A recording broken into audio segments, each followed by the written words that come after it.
Ассаламу алейкум. Я нахожусь в городе музее Хой, Чеберлоевский, Макожойский район. Попадаешь сюда по дороге из Грозного до Ведено, дальше до Гарачоя. Поднимаешься на перевал Харами. Там развилка.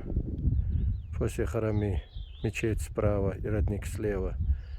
И на развилке налево Дагестан, Ботлих, туда не нужно, направо спускаетесь к озеру.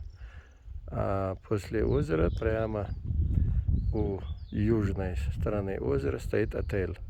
Вот за хребтом после отеля, минут ехать тут 1,5 километра, находится город-музей Хой.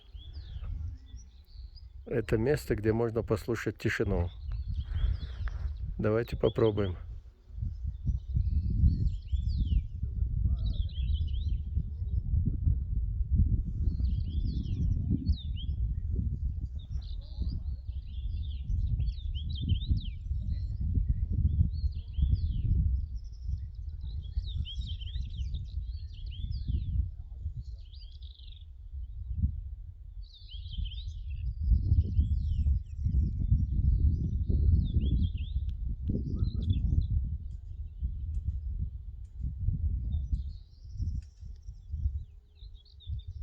Ну что, получили наслаждение? Хватит с вас.